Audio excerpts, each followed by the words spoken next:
பையன் சரியில்லை, அவங்க எவ்வளோ பெரிய ஒரு விஷயம் பண்ணியிருக்கான் பார்த்தியா, ஏற்கனவே இருக்கிற சம்சாரத்தை வந்து டைவர்ஸ் பண்ணாமல் இப்போ இந்த பொண்ணை வந்து கல்யாணம் பண்ணியிருக்காரு அப்படின்னு. Now we are in the living together. Pandian stores Hasini அவங்களும் கூட தான். அவ்வளோதான், nothing more personal.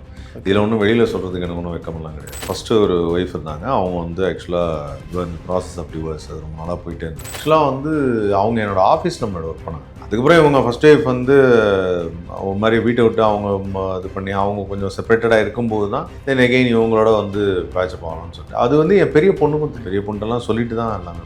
So both daughters are with me. ஒவ்வொருத்தருக்கும் பர்சனலாக 1008 கவலைகள் இருக்கும், 1008 பிரச்சனைகள் இருக்கும். நான் எப்பவுமே அதை பெருசாக சீரியஸாக எடுத்துக்க மாட்டேன். ஒவ்வொருத்தருடைய பர்சனல் லைஃபுங்கிறத அடுத்தவங்களுக்கு பெரிய ஒரு ஜாலியான ஒரு விஷயமா போயிடுச்சு. ஆமாம், அதில் என்ன இருக்குது? ஆக்சுவலி அவங்க இன்ஸ்டாகிராம் வந்து பாப்பாவோட இருந்த ஒரு வீடியோ எடுத்து ஏதோ ஒன்று போட்டதுக்கு வந்து அந்த பொண்ணு வந்து ஒரு ஆர்டிக்கிள் போட்டு அம்பலமாகி விட்டது அவங்களுடைய வாழ்க்கை அப்படின்னு போட்டுச்சு. எந்த அளவுக்கு இன்ஸ்டாகிராம் இந்த இப்போ வளர்ந்துருக்கோ அதே சமயத்தில் அதுக்குள்ள அந்த சப்ஸ்கிரிப்ஷன் அப்படின்ற மாதிரியான ஒரு விஷயம். அதான் சொல்லணும், சம்பாதிக்கிறதுக்கு 1000 வழி இருக்குது, என்ன வேணாலும் பண்ணலாம். உங்களோட பர்சனல் அப்படின்னு பார்க்கும்போது பெருசாக வெளியிலே தெரிய மாட்டேங்குது. அதே சமயத்தில் நடுவில் கூட நிறைய விஷயங்கள் சோஷியல் மீடியாவில் சர்க்குலேட் ஆகிட்டே இருந்துச்சு. லைக் உங்கள் ஒய்ஃப் வந்து பாண்டியன் ஸ்டோர்ஸில் நடிக்கக்கூடிய ஹாசினி அவர்கள் தான் அப்படின்ற மாதிரிலாம் நிறைய விஷயங்கள் சொல்லியிருந்தாங்க. அது உண்மையா சார்? அது எனக்கு வந்து ஃபஸ்ட்டு ஒரு ஒய்ஃப் இருந்தாங்க, அவங்க வந்து ஆக்சுவலாக இந்த ப்ராசஸ் ஆஃப் டிவோர்ஸ் அது ரொம்ப நாளாக போயிட்டே இருந்தது. Now we are in the living together. Okay. So நானும் Pandian stores. So that's a thing. அவ்வளோதான், நத்திங் மோர் பர்சனல். இதில் ஒன்றும் வெளியில் சொல்கிறதுக்கு எனக்கு ஒன்றும் வெக்கமெல்லாம் கிடையாது. எனக்கு பெரிய பொண்ணு ஒருத்தி இருக்கா, அவளும் என்னோட தான் இருக்கா. அவங்க அம்மாவோடலாம் இல்லை, என்னோட தான் இருக்கா. என் ரெண்டாவது ஒரு பொண்ணு இருக்கா, இப்போ ரெண்டாவது ஒரு பொண்ணு இருக்கா, அவளும் என் கூட தான் இருக்கா. Okay. So both daughters are with me. Pandian stores Hasini அவங்களும் என் கூட தான் இருக்காங்க. ஓகே. பட் சம்திங் அந்த பர்த்டே வீடியோ ஏதோ ஒன்று ரிலீஸ் ஆகிடுச்சு, அந்த டைமில் பெருசாக வெளியில் யாருக்கும் தெரியக்கூடாது அப்படின்னு எடுத்துட்டாங்க அப்படின்ற மாதிரி ஒரு சின்ன சின்ன சேனல்ஸ்லாம் வாய்ஸ் ஓவரில் சொல்லுவாங்கள்ல. அது வாய்ஸ் ஓவரில் சொல்கிறவங்க சொல்லிட்டு தான் போவாங்க. அதில் வந்து அதான் ஆக்சுவலாக என்னன்னா பர்த்டே வீடியோ வந்து போட்டப்போ என்ன பாக்யராஜ் சார்லாம் வந்தார். சரி, அது ஒருத்தருக்கு ஒரு பர்சனல் லைஃப்பில் இருக்கிற பாஸ்ட் வந்து அது என்னுடைய ஃபர்ஸ்ட் ஒய்ஃப் இருந்தப்போ வந்து என்னுடைய ஃபஸ்ட்டு பொண்ணோட பர்த்டேவை நான் அந்த மாதிரி செலிப்ரேட்டே பண்ணல. ஓகே. ஸோ அது வந்து பிகாஸ் ஆஃப் சம் இஷ்யூஸ் அவங்களுக்கு எனக்கு இந்த மிஸ் அண்டர்ஸ்டாண்டிங் ஏதோ ஒரு காரணத்தினால பண்ணல.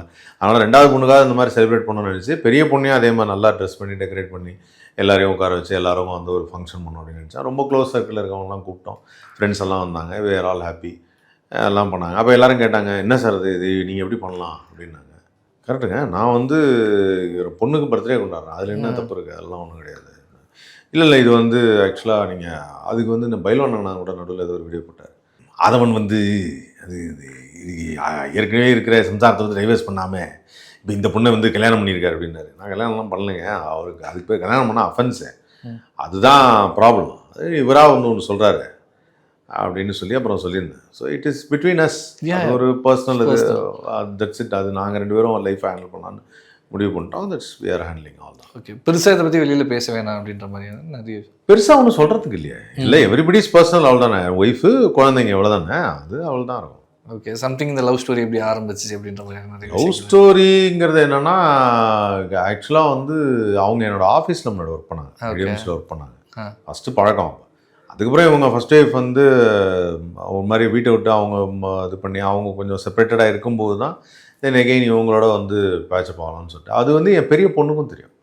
பெரிய பொண்ணுட்டெல்லாம் சொல்லிட்டு தான் எல்லாமே பண்ணுவோம். அவங்க எல்லாத்தையுமே சொன்னோம், சொல்லிவிட்டு அவங்கள்ட்டலாம் கன்ஃபர்ஸ் பண்ணிட்டேன் எல்லாத்தையும், நான் இந்த மாதிரி தான் இருக்கேன், இந்த மாதிரி பண்ணுறேன் அப்படின்னு சொல்லி. சரி, வாட் எவர் இட் இஸ், எல்லாருக்கும் சொல்கிறது தான், லைஃப் வந்து ஒரு தடவை தான்.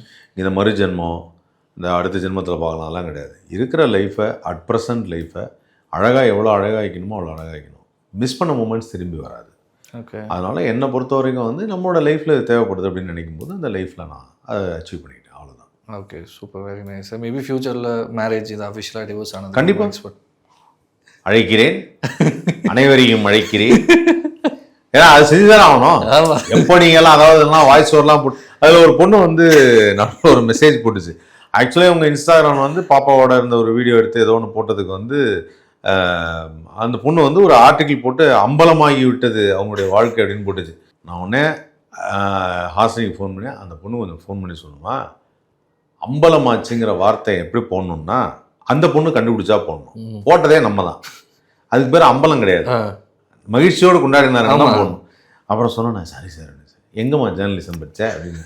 அதுக்கப்புறம் அது மாதிரி தான் அது மாதிரி இவங்களெல்லாம் சொல்கிறாங்கல்ல, சொல்கிறவங்களுக்காக ஒரு விஷயம். அது என்னைக்கு நடக்கும் எப்போ நடக்கும்லாம் தெரியாது, நடக்கும்போது மேபி இன் ஃபியூச்சர் அப்படின்ற மேபி இன் ஃபியூச்சர் அவ்வளோதான். பட் மேபி அந்த வீடியோ எடுத்ததுக்கான காரணம் என்ன அப்படின்ற மாதிரியான ஒரு சில விஷயம். அந்த வீடியோ எடுத்ததுக்கான காரணம் வந்து எகெயின் இந்த சொசைட்டியில் இருக்க நோனம் நீங்கள் தப்பு பண்ணிட்டீங்க, அதை போட்டுக்கூடாது அப்படின்னாங்க, அதுக்காக எடுத்தாங்க.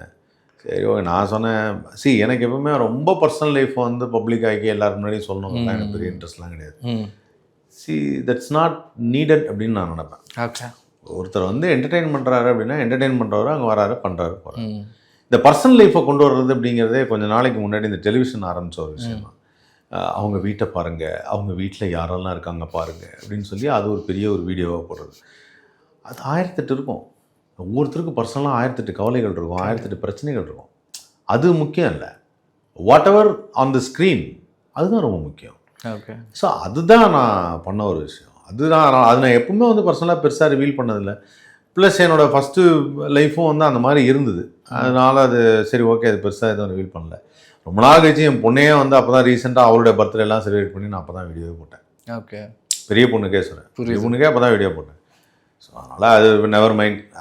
நான் வந்து அதான் சொல்லலை, எனக்கு வந்து பல பேர் நினச்சிப்பாங்க இந்த சமயத்தில் ஒரு மனசு உடைஞ்சிருவார், இந்த சமயத்தில் ஒரு டவுன்ஃபால் ஆகிடுவார், அண்ணன் ஆடிட்டார் அசைஞ்சிட்டார் அப்படின்வாங்கல்ல. அது மாதிரி தலைவர் சொல்கிற மாதிரி ஆனால் எந்த சமயத்துலையும் எதுவும் நான் யோசிச்சதே கிடையாது. நான் எப்பவுமே அதை பெருசாக சீரியஸாக எடுத்துக்க மாட்டேன். புரியுது. சீரியஸாக அவங்க மற்றவங்கலாம் சொன்னாங்க, பைலான நான் கூட சொல்லும்போது அவர் இப்போ பார்த்து வீடியோ பார்த்துட்டு நான் சொன்னேன், நான் அண்ணன் பாவம் என்கிட்ட மென்னு முழுங்கி வேற என்னை திட்டுறாப்புல. அவர் ஏற்கனவே வந்து இப்படி தான் பேசுவார், அந்த பையன் சரியில்லை, அவங்க எவ்வளோ பெரிய ஒரு விஷயம் பண்ணியிருக்கான் பார்த்தியா அப்படின்னு சொல்லி எல்லாம் சொல்லுவார். ஆனால் அன்னைக்கு பேசும்போது அவன் கேட்குறான், அந்த ஆப்போசிட் ஆங்கர் கேட்குறாப்புல, சார் அவர் பண்ணது எவ்வளோ பெரிய தப்பு சார். தப்புன்னு சொல்ல முடியாது, இருக்கு சொல்கிறேன்னா. நானே அப்புறம் யோசித்தேன் என் வீட்டில், ஐயோ பாவம் பயில்வான்னு. அவர் எனக்கு ரொம்ப வருஷமாக வர தெரியும், நான் மீடியா இருந்தது தெரியும். சொல்கிறதான் சொல்கிற முழுசாக சொல்லி தரைக்க வேண்டியதானே, ஏன்னே போட்டு அதை ஏதோ ஒருத்தர் உங்ககிட்ட சொல்ல சொல்லியிருக்காங்க, இது நீங்கள் பேசுங்கன்னு சொல்லியிருக்காங்க, பேச வேண்டியதானே அப்படின்னு சொல்லி நானே சொன்னேன். அப்புறம் அதவா இது உனக்கே நல்லா இருக்கா அப்படின்னாரு.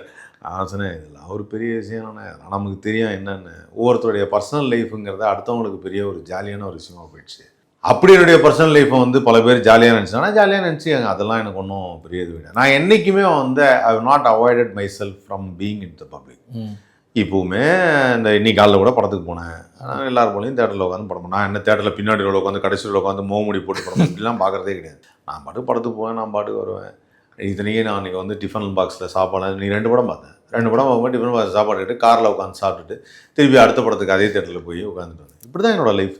ஓகே. நான் அதை பெருசாக எடுத்துக்க மாட்டேன். வாட் எவர் இட் இஸ், நான் வந்து அந்த ஸ்க்ரீனில் வந்துட்டோன்னா ஸ்க்ரீனில் என்ன பண்ணுறாங்க. So that is different, this is different. Okay. So இந்த மாதிரியான இஷ்யூஸ் இதை பற்றி பேசுறது வர்றது அப்படிங்கிறதெல்லாம் வந்து நான் அது பெருசாக கேர் பண்ணிக்கிறது இல்லை. ஓகே. ஒரு காதில் வாங்கி ஒரு காதில் விட்டு அப்படின்னு பாட்டுக்கு போயிட்டு அதனால என்ன யூஸ். நான் என்ன கேட்குறேன்னா, இப்போ என்னை பற்றி ஒருத்தர் வந்து வீடியோ போடுறாரு, ஒரு பொண்ணு வந்து என்ன ஆச்சு பாருங்க அப்படிங்குது. அந்த பொண்ணு ஏதாவது எனக்கு காசு தர போதா, இல்லை அந்த பொண்ணு எனக்காக சாப்பாடு போட போதா, இல்லை வந்து என் குழந்தைகளை நீங்கள் தான் பார்த்துக்கணும் அப்படின்னு தான் நான் சென்டிமெண்ட்டாக பேச போகிறேன், எதுவும் கிடையாது. கரெக்டாக. ஸோ சம்படி ஏதோ அவங்களுக்கு இஷ்டப்படி போடுறாங்க அப்படின்னு. அதான் ஒருத்தர் கேட்டார், ஒருத்தர், ஏய் நீ அவனை பற்றி போட்டே சம்பாதிக்கிற அப்படின்னு. நான் வந்து எலெக்ஷனுக்கு முன்னாடி வந்து விஜய் சார் பற்றி நிறையா வந்து அப்போ போட்டோன்னா உடனே வந்து விஜய் பற்றி பேசி நீ சம்பாதிக்கிறேன், பாலா பற்றி சொன்னேன், பாலா பற்றி பேசி நீ சம்பாதிக்கிறேன். சரி யாரை பற்றி பேசுன்னு சொல்லுங்க, எனக்கு தெரியலையே. யூடியூப்பில் ஒரு இஷ்யூ நடக்குதுன்னா இஷ்யூ பற்றி பேசணும் அப்படிங்கிறது தான் மேன். அப்புறம் எந்த இஷ்யூ பற்றி பேசாமல் சும்மா உட்காந்துருக்காங்க, நான் அதுவும் பண்ண முடியாது. அப்போ நான் சொன்னேன், நான் சார் ஒருத்தருடைய தனிப்பட்ட கருத்து. இப்போ என்னை பற்றி இவங்க இவ்வளோ பேர் பேசுகிறேன், நான் அவங்கள்ட்ட கேட்டேன்னா ஏன் என்னை பற்றியெல்லாம் பேசி நீங்கள் இது பண்ணுறீங்கன்னு.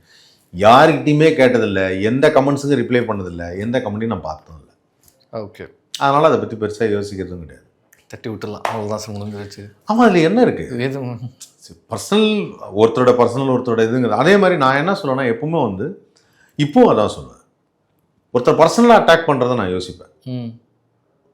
நான் ஈவன் விஜய் சாரை பற்றி கூட சொல்லுவேன். ஓகே. பர்சனலாக எப்பவுமே அட்டாக் பண்ணக்கூடாது, நெவர் எவர் டூ தட். அது வந்து அது அவங்களோடது. பட் அந்த ஒரு விஷயம் நடக்குது இல்லை சார், அது தப்பு. அதுதான் தப்பு. பர்சனலாக அட்டாக் பண்ணுறதுங்கிறது தப்பு. உடனே இதை எடுத்து தம்ப்நெயில் போட்டுறாதீங்க. சமீபத்தில் நடந்த ஒரு இதுக்கு இவர் சொன்னது வந்து சொல்லிட்டார், ஆதவனே சொல்லிட்டாருன்னு போட்டுறாதீங்க. ஆக்சுவலாக அதையும் சொல்லிக்கிறேன். நான் சொல்கிறது பர்சனலாக வந்து ஒரு வார்த்தையை சொல்லியோ அவங்களுக்கு இந்த அவங்களோட கூட இருக்கவங்க பேரை சொல்லியோ சொல்கிறது இல்லை. That is it's personal life. அதை என்னையுமே சொல்லக்கூடாது. நான் அஃப்கோர்ஸ் அதை பற்றி என்னையுமே பேசுகிறேன். அஃபிஷியலாக என்னாலும் பேசுவோம். அதுக்கு எங்களுக்கு வந்து என்னென்னா ரெண்டு விஷயமும் இருக்குது இந்த நாட்டில் வந்து அதுக்கான உரிமையும் இருக்குது, அதுக்கான சுதந்திரமும் இருக்குது ஓகே. நம்ம அஃபிஷியலாக பேசுறதுக்கு. ஏன்னா அவர் பொதுத்துறைக்கு வந்திருக்காரு, பொதுவான துறைக்கு வரும்பொழுது என்னங்க இப்படி பண்ணிட்டீங்க அப்படின்னு கேட்கறதுக்கு உரிமை இருக்கு. மக்கள் தானே, மக்கள் வந்து கேட்கறதுக்கு உரிமை இல்லை, மக்களில் ஒருவனாக இருந்து நாங்கள் கேட்கறதுக்கு உரிமை இருக்கு. ஆனால் அதில் வார்த்தைகள் நான் ரொம்ப கரெக்டாக உபயோகப்படுத்துவேன். மரியாதைக்குரியங்கிறத சொல்லி அவர்கள் இவர்கள் தான் பேசணும் தவிர ஒத்த வார்த்தையில பேச மாட்டேன். ஓகே. அதுதான் இப்போ எல்லாரும் தெரிஞ்சுக்க வேண்டிய ஒன்று. we have the freedom to talk. ஒரு சுதந்திரம்னு ஒன்று இருக்கு, ஆனால் அதுக்காக வந்து அவங்களோட போட்டு அவங்கள நெரிச்சு கொள்ற அளவுக்கு கிடையாது. ஓகே, அது தப்பு. அதே சமயத்தில் உங்கள் யூடியூப் சேனலில் சமீபத்தில் நிறைய வீடியோஸ் போட்டுட்ருக்கீங்க, சமீபத்தில் மந்த்ஸ் அண்ட் மந்த்ஸாக போட்டுட்ருக்கீங்க. அப்படின்றப்போ வந்து நிறைய விஷயங்கள் அதில் வந்து கான்ட்ரவர்சிஸ் தான் அதிகமாக இருக்குது. லைக் மூவி ரிவ்யூ ஒரு பக்கம் இருந்தாலுமே வந்து கான்ட்ரவர்சிஸ் அதிகமாக இருக்குது அப்படின்ற மாதிரியான ஒரு சில டாக்ஸ் இருக்குது. அதை எப்படி பார்க்குறீங்க? கான்ட்ரவர்சிஸ் வந்து கான்ட்ரவர்சிஸும் இருக்குது. எல்லா வீடியோவும் கான்ட்ரவர்சியாக தான் என்னென்ன நான் மில்லியன்களில் சப்ஸ்கிரைபர் வாங்கி வேறு மாதிரியாக இருப்பேன். கான்ட்ரவர்சிஸும் இருக்குது, அதே சமயத்தில் ஸ்ட்ரைட்டான சில விஷயங்களும் சொல்லியிருக்கேன்.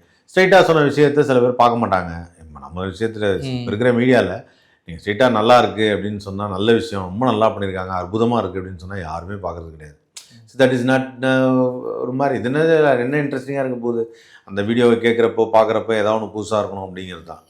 சம்திங் அது அவங்களுக்கு ஏதாவது ஒரு ட்ரிகர் ஆகணும், ஒரு பார்க்கும்போதே வந்து இது இப்படி சொல்லிட்டா இருப்பாங்க அப்படின்னு இருக்கணும். அந்த மாதிரி ஏதாவது ஒரு விஷயம் இருந்தால் தான் பார்ப்பாங்க. ஓகே, பட் அப்போ கான்ட்ரவர்சிஸ் இல்லாமல் வீடியோவே பண்ண முடியாதா அப்படின்ற மாதிரியான? கான்ட்ரவர்சி இல்லாமல் வீடியோ பண்ணலாம். இப்போ நான் ரீசெண்டாக ஒன்று பண்ணியிருக்கேன், அது நீங்கள் வந்து கான்ட்ரவர்சியே கிடையாது, நான் ஸ்ட்ரைட்டாகவே சொல்கிறது. ஆனால் கொஞ்சம் வேறு மாதிரி ஒன்று சொல்லியிருப்பேன், ரிவர்ஸில் ஒன்று சொல்லுவேன். ஸோ ரிவர்ஸில் சொல்கிறது ஒரு ட்ரெண்டாக வச்சுருக்கேன். ஓகே, அவ்வளோதான். அது வந்து கான்ட்ரவர்சி இல்லாமல் பண்ணலாம், அது ஒன்றும் பெரிய பிரச்சனைலாம் கிடையாது. அது ஆனால் என்னன்னா இன்னும் மக்கள் அதை ஏற்றுக்கிற நிலைமைக்கு வரல. கான்ட்ரவர்சி இருந்தால் தான் வீடியோக்குள்ளே வராங்க. ஏதாவது தம்ப்நெயிலாவது அந்த மாதிரி போட்டால் தான் வீடியோக்குள்ளே வருவாங்க, இல்லைனா வரமாட்டாங்க. என் வீடியோவை எடுத்து போடுறீங்க, ஆதவனுடைய சகாப்தம் அப்படின்லாம் போட்டால் யாராவது வருவாங்க? வரமாட்டாங்க. அதாவது என்னன்னா அவர் விஜய் எப்படி திரும்ப பேசினார் அப்படின்னு போனால் உடனே வீடியோ பார்க்க வருவாங்க. ஓகே, அதான் நடக்க போகுது. ஓகே, சம்திங் அதில் ஏதாவது காரணம் அதுதான் அப்படின்ற மாதிரி. இதுக்கான காரணம் அதுதான்.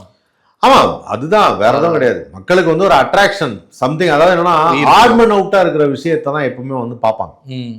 கூட்டத்தில் என்னப்பா தனியாக ஒரு கருப்பு ஆடு அப்படின்வாங்கல்ல, அந்த தான் பார்ப்பாங்க. எல்லாமே வெள்ளாடாக இருந்தால் யாரும் பார்க்க மாட்டாங்க. அதுவும் ஒரு வெள்ளாடு அப்படின்னு போயிடுவாங்க. அந்த வெள்ளாட்டு ஒரு சிறப்பு இருக்கு சார் அப்படின்னா, அதுவும் வெள்ளையாக தானே இருக்கு. ஆனால் கூட்டத்தில் என்னப்பா வெள்ளாடுல திடீர்னு ஒரு கருப்பாடு இருக்கு அப்படின்னா அதை புடி அப்படின்வாங்க.